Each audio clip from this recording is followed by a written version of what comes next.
Hey there, Mr. Reddit here. Welcome back to another episode of r/entitled Parent Stories. Our first story we'll be reading today, entitled Mom Tried to Sue My Grandma for Her House. After that, Night of the Living Karens. And after that, Never Cheat for Your Kid. Now for every thumbs up this video gets, one Karen loses in court. So please smash that like button. And if you're new, subscribe and turn on notifications for new stories from Reddit every single day.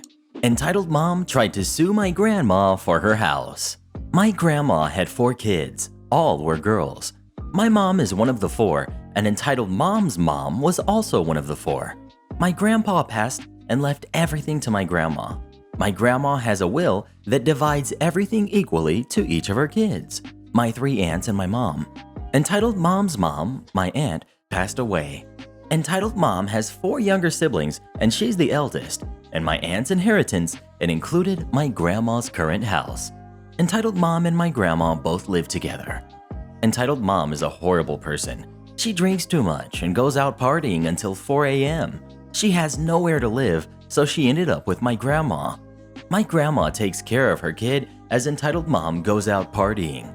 Entitled Mom spoils her kid using family money, as in she asks everyone to get stuff for the kid and has successfully managed to get this kid 7 backpacks, 3 luggage cases full of clothing, which fits a whole closet in the house and the guest room, and this kid has managed to break 4 iPads/tablets, all paid for by my mom.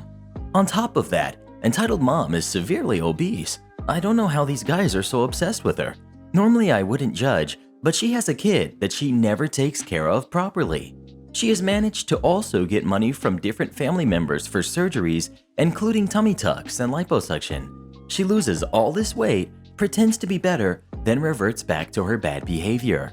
So with all of that out of the way, let me get into what she was doing.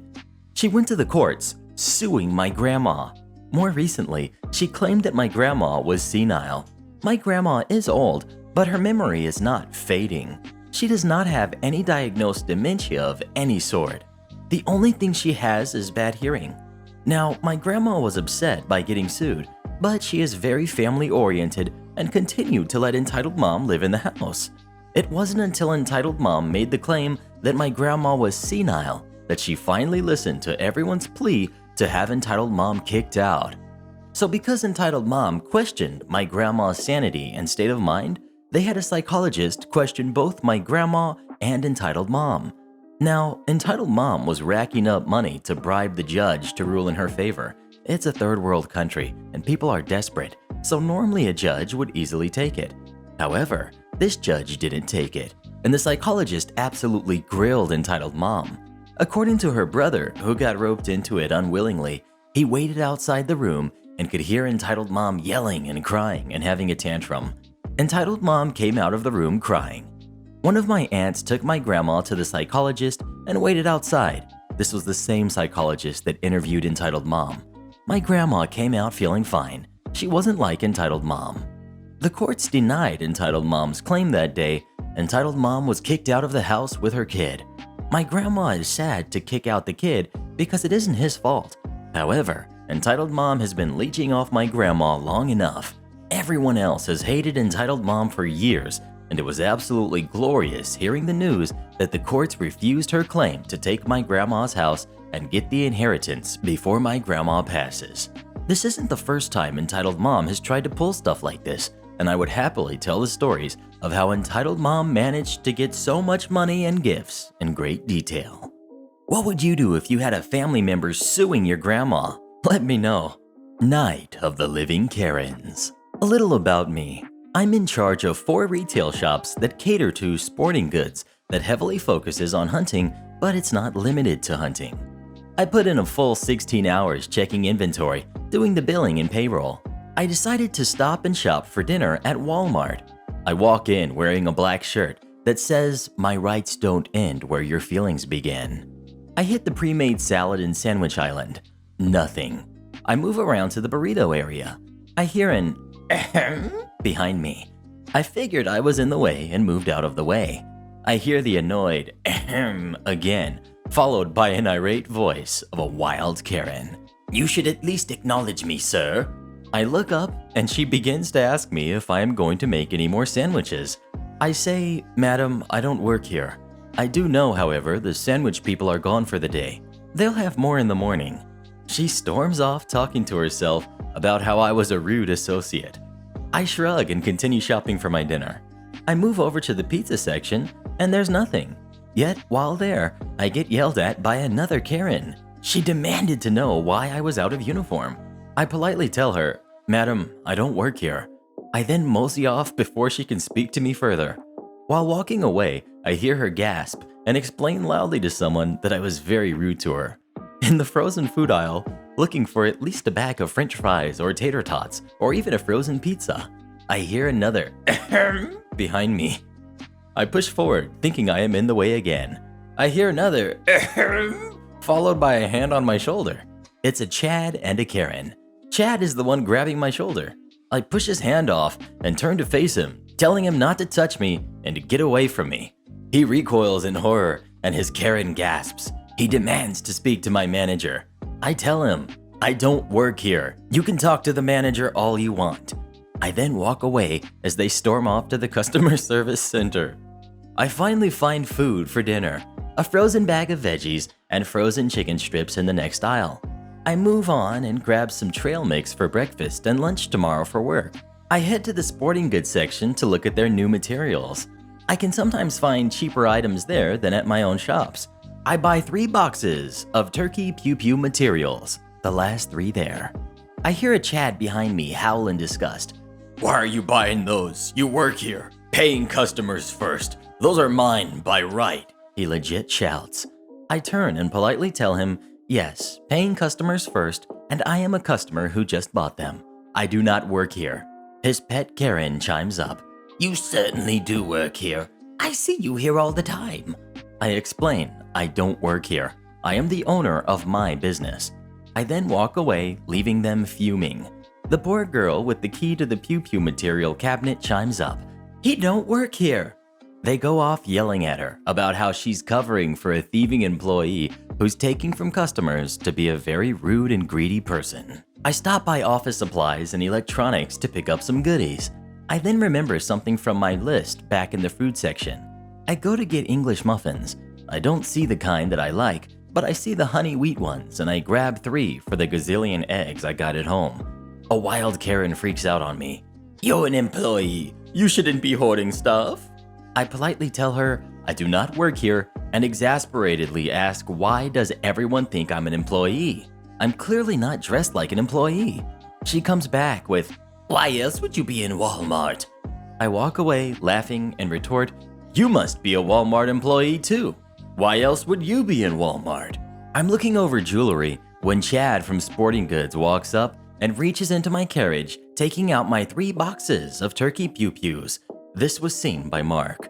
Mark is the 62-year-old store manager who is being followed by no less than 10 people, all pointing at me, saying that I was the rude employee who they had been snubbed by. The Chad caught red-handed claims I stole them out of his cart. Mark listens to them and all their complaints while keeping a smile. After they each said their piece, he proudly declares to the group, some of which had people who didn't even talk to me, upset about my choice of attire, that I do not work there and never have, that I am a regular customer but I own a number of sporting goods stores, and that he had bought products for his nephew to hunt with directly from me and saw me walk out of the office of the store. Many grumble and accuse him of playing favorites and protecting his employee, vowing to complain to corporate and never shop there again before disbanding. Mark turns to the Chad, still holding the 3 boxes of my turkey pew-pews. "You come with me." I follow Mark, and Mark reviews the camera footage to determine who the boxes belong to. I even provide my receipt because I never walk away from sporting goods without paying. Mark turns to me and asks if I want to press charges. I agree and wait for the police. Chad is arrested, and I fill out my witness statement. Mark does so as well and turns over a copy of the security footage and a photocopy of my receipt. I pay for my things, and Mark compensated me with 3 bags of trail mix for the insanity of the store. We joke and exchange some talk about our respective businesses and the chaos. I wave and tell Mark I'll see him later and to drop by the shop, that his new order had just come in, and I'll throw in a goodie bag for him to thank him for the extra trail mix. I have survived the night of the living Karens in one piece.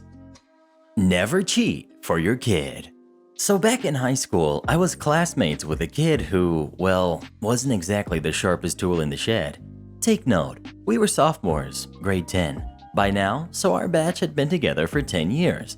It's a small private school, so we were all pretty tight-knit. However, his mom believed he was the perfect little angel who would outshine everyone else. In reality, he only got those since his mom would bribe their way through the system to let the kid have the benefits, such as instead of trying out, the mom would pay their way into sports teams so he'd get credit, only for him to be benched the entire game. The worst part was that as years went by, and to this day honestly, the kid bought into his mom's narrative and believed he was superior to many of us, with the mom making many outlandish claims. Among these tactics was something I'd noticed for a while. See, in the Philippines, instead of dividing the academic year in semesters, we had quarters, and within each quarter, we had 2 major long tests. Henceforth, I'll be referring to as LTs. Then, after each quarter, we had a quarterly exam. Henceforth, I'll be referring to as QEs.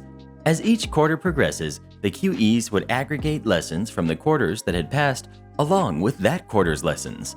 Anyway, for some time now, our class had noticed that the kid would call sick on the day of the major exams, and then the mom would call on the kids in the higher bracket grading who were supposedly close with the kid to ask for the exact content of the tests so that they could study it for the retest. Now, I'm not exactly a star student. Okay, not at all. But my grades were decent enough for her to consider me within that call list. I mean, I hung out with the guy, and he was nice enough until his mom began inflating his ego. So during the 3rd QE for algebra, surprise, surprise, the kid calls in sick. Now this was pretty expected since everyone had already been betting on it. Sure enough, by evening, the mom calls up asking exactly what was on the test, each question and answer.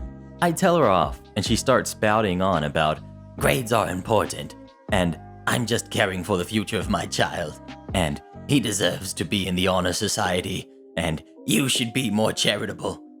Okay, whatever, lady. By this point, I'd had enough, so I comply. But with a twist. I end up giving her all the items of our 2nd QE. Without a thought, she begins typing it down. I can hear her frantic fingers on the keyboard through the phone and begins taking down each and every word I say. Here's the kicker. Our algebra teacher did not even include lessons from the past QEs. She thanks me profusely and how I'm such a saint and a savior to her son. Quit the sweet talk, lady. Anyway, kid comes in, takes the test, and oh look, he got an F. To add insult to injury, our teacher was the one who'd put in the numerical percentage, so we had a clear idea on how we did. Kid got a 35%. The mom confronts me and says, "You lied. What you told me wasn't on the test." I played the ignorance card and said, maybe he switched it up. They never bothered me again. He dropped from the honor society that year.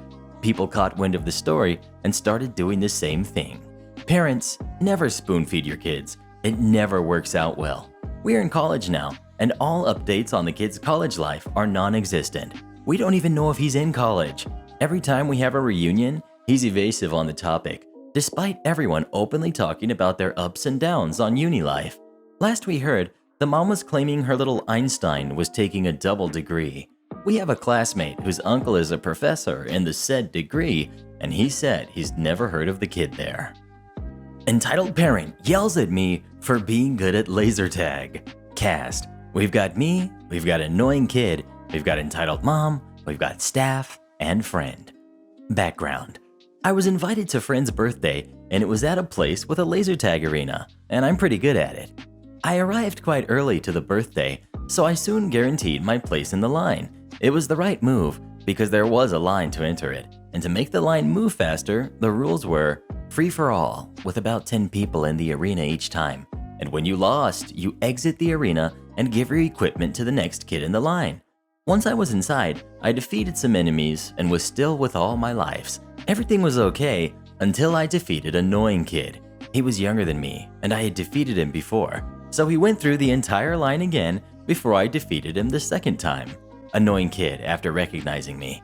"Hey, how are you here if I entered the line before you? Me. I simply didn't lose my lives. That's not possible. You're cheating. Me. Go and lie to someone else while running to get another enemy. So while I was running near the arena entrance, the door opened and the staff called me. So I exited the arena and went to see what he wanted. Staff. It's him? Annoying kid. Yes, it is. Entitled mom, before I even realized what's happening. So, you're the one that's cheating and defeating my angel. Me. I'm not cheating. My son said that you are cheating, so yes, you're cheating. And I'm sure that if Staff looks at your gear, he will see that you're cheating. Staff. Let me check your gear. I give him the gear so he can check it. Staff tells entitled mom. Nothing is wrong with his gear. Staff to me. You can go back in the arena. But he's been in the arena for more than 20 minutes, and my angel stayed less than 5 minutes each time.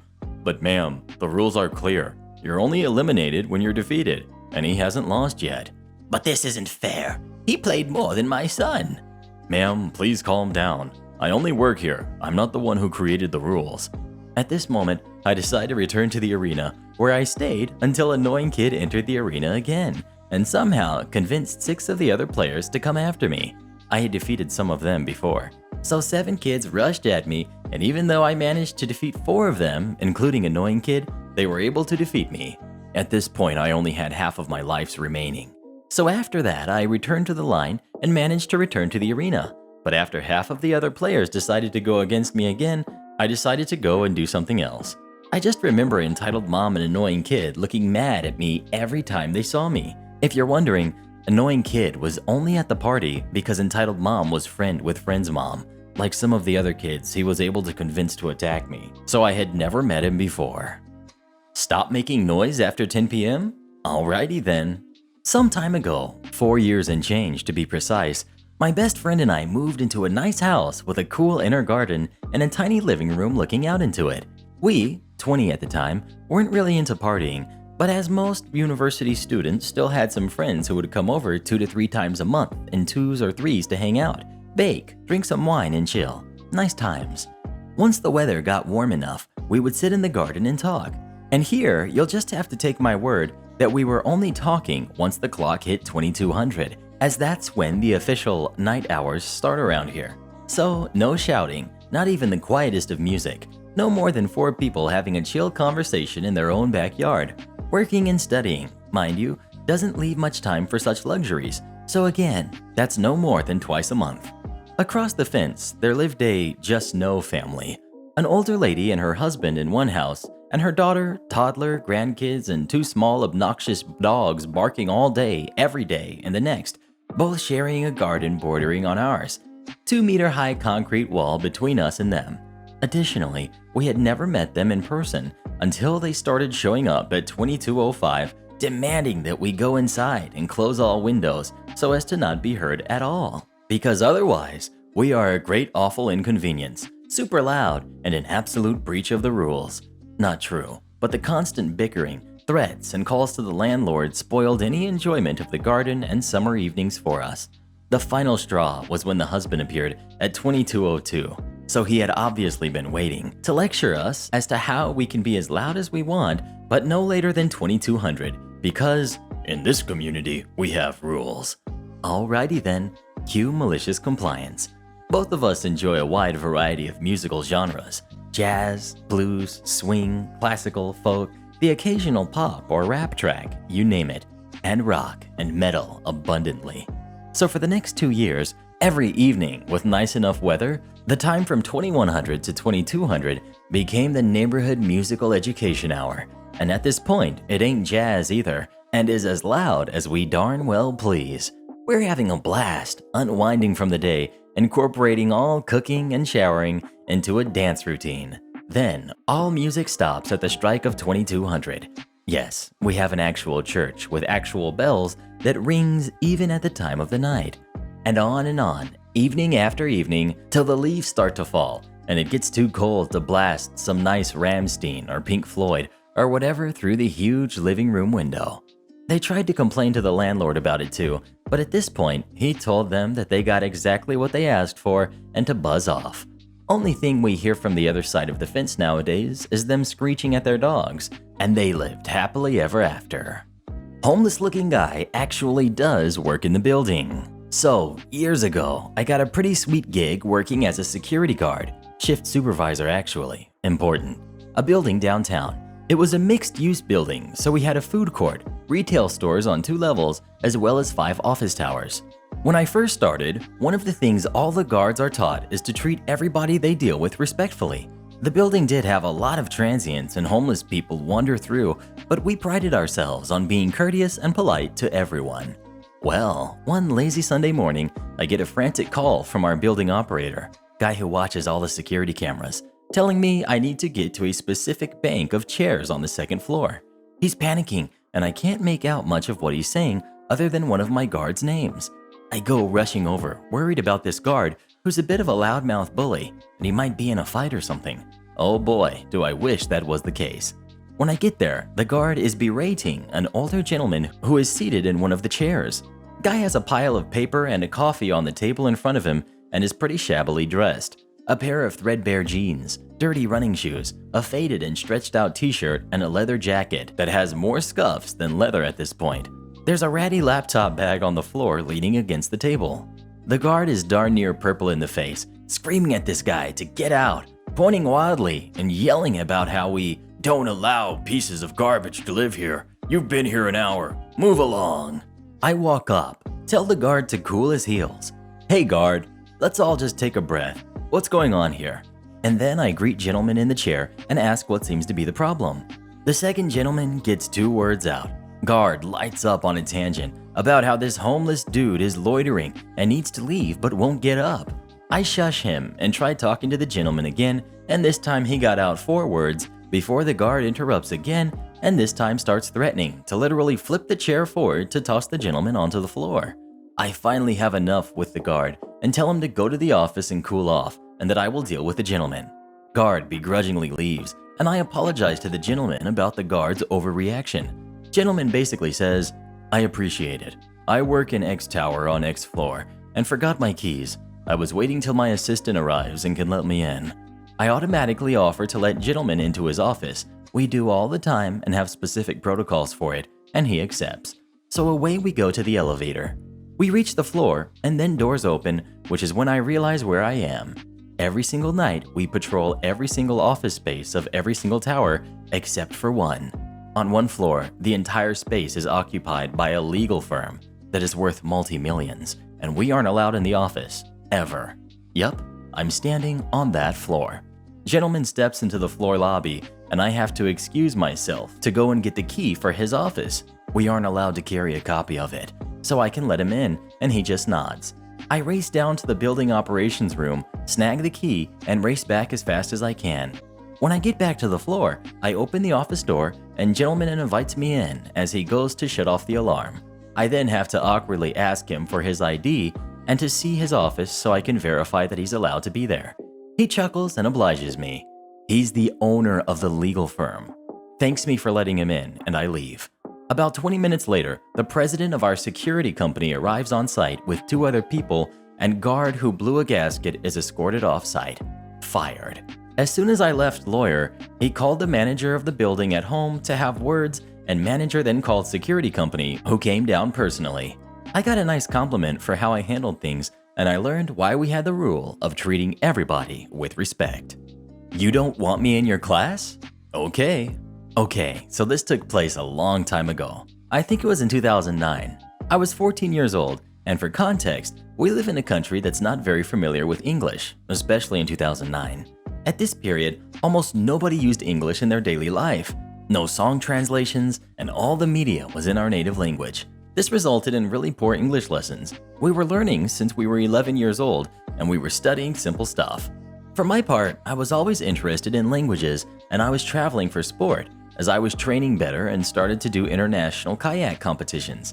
This resulted in me not only learning, but using English for 3 years. At that point, I already read 2 Harry Potter books in English, so I can say I was really bored in English class. I had little time to do my homework because I was training a lot, and boy, we had a lot of homework. I was studying science, math, English, German, none of them were being my native language, and art, and this resulted in a lot of stuff to do after class. So when the year started, I especially chose a place at the back of the classroom for the English lessons. Usually, in English, the teacher gives an exercise, waits for everybody to finish it, then asks the student to resolve the beginning of the exercise. If he does not know, she goes to ask the next student, etc., until all of the exercise is solved. This permitted me to resolve the exercise in 5 minutes and do my homework during 15 minutes while listening to the answers or correcting in 5 minutes with all the correct answers written on the blackboard. Not to brag, but to me, it was really easy, and I was not correcting a lot of my first answers. And you may ask, how did I do when she asked me to answer? Well, my answers were ready, so it was easy. I had been doing this for years with several English teachers, and as I was not disturbing the class, none of them were annoyed by that. But her, she did not like it. So the first time she noticed was in the middle of the year. I was stuck on a math problem, and I had not followed how far she was in the exercise and what she asked for. So, of course, I asked her to repeat the question. I think that's the first time she has looked at my desk. Her face was priceless. I had 2 different exercise sheets, 3 mathematical formula sheets, a pile of draft sheets filled with calculation, a lot of colored pens, a ruler, and a calculator, while her exercise were on a single sheet, and I should have an English book open to help me do the exercise. Her. Where is your English book? Me. Oh, I have it. It's in my bag. Why don't you have it in front of you? I don't need it. Obviously you do, as you cannot answer my question. But, and what are you doing anyway? Put all that useless stuff in your bag and open your English book. So, being non-confrontational, I obliged for the rest of the lesson. It was boring. The next lesson, I really needed to do my homework, and I did not want to lose that much time as I did during the last exam. So, as always, I started silently. I decided to do small homework, the type that only needs 1 sheet of paper so she would not notice. But she did, and she got mad. She asked me once again to put that useless stuff away, so I decided to do exactly what she asked. I put her English book and sheet in my bag. She shouted at me and sent me to the headmaster with an explanation note. The headmaster is the one supposed to punish you in our schools, for example, by giving detention. But just before I closed the classroom door, she made one last mistake. She shouted, "And if my lesson does not please you, you are not forced to come to my class." Well, before that point, I was. I went to the headmaster. He asked a couple of questions, and as he knew my training situation, he did not give me detention. He just asked me to apologize to the teacher. And here finally comes the malicious compliance. I wrote a small letter stating, "I am sorry I implied that the English book is useless. It is a well-written reference book that may be useful to 12-year-old students." Petty, but relieving. Before the next English lesson, I put the letter on my desk and left before she arrived. I went to a room where students without a teacher can study calmly under the supervision of a school employee. Therefore, I was not doing anything against the rules of the school. If I was not under the supervision of a teacher, I had to be there. And this was the perfect place to do my homework. Of course, after 15 minutes, I get disturbed by a student from my class who states that she asks me to come back to class. I answered I was busy, and she gave me the right not to come to class. That everyone heard her, and if she wants to revoke that, she can see to this with my head teacher or with the headmaster. The student left, and the end of the hour was quiet. A few days passed, and of course, I am asked to go to the headmaster's office. And she's there. My head teacher is there. The headmaster is there, and to my surprise, my mother is there. My mom is also a teacher in this school, PE teacher, and she heard what happened and did not want to miss it. Headmaster: "OP, please have a seat." Me: "Is it going to be long? We have a German lesson that I don't want to miss." English teacher: "See? OP is always like that." Headmaster: "Don't worry, OP. You are excused for missing your lessons." Head teacher: "So, can you explain to us why you don't go to English class anymore?" Me: "Well, I don't learn anything there, and I have homework to do, as you may know." My head teacher was the science teacher. She gave a lot of homework. English teacher: "You could do it at home like everyone else. That's why it's called homework." Mom: "She is training 2 to 4 hours per day, and I can assure you she is also doing homework at home." Headmaster: "Do you really need this extra time to do your homework?" Me: "Yes, 4 hours per week. It is a lot." Head teacher: "I don't understand why you did not have this problem before." Me: "Because I was already doing them during the English lesson. English teacher just never noticed because I was not disturbing the class." Headmaster: "I see." English teacher: "There is no way she is doing her homework in my classroom. This classroom is for English only." Me: "I'll do them in the study room then. You allowed me not to come to your class. I don't see why there is a problem. Mom, smiling. Indeed, I don't see the problem. English teacher. But the exam. Oh, don't worry about your exam. I will still succeed. Mom, but we will be asking for an external jury if English teacher is acting like this. This is something we can do in my country if we have suspicion of non-correct teachers. Headmaster. Well, as I see it, not going to the English class is not helping you to succeed in the English exam. So this would be your choice and your risk. If you make this choice, you may not come back on your decision and complain if you fail. Me. I know. Headmaster. I will see with the secretary if we can make some kind of official paper for this. Maybe we'll be happy to have her parents' signature as well. Mom? Mom, trusting me. With pleasure. Headmaster. Head teacher, would you agree to this decision as you know OP better than me? Head teacher. I don't know how she does in English, but she is working hard in science, and I think we can trust her decision making it for herself. I would be disappointed to see her homework not be turned in on time, and it is her English exam after all. English teacher. But, Headmaster. And I don't think you will need an external jury, as I will reread OP's English exam myself after correction. You agree, English teacher? I guess so. Headmaster. Then it's settled. Have a nice day. That's his way of asking us to leave. And like that, the end of the year went smoothly. I had more time to do my homework, and I succeeded her exam. And shoutouts to our Regenerals of the day: Piggy Plays, Sonia, Shredder Game, and Random Dude. Become tomorrow's Regenerals by leaving as many reads as you can in the comments below. And please listen to my playlist every night when you go to sleep.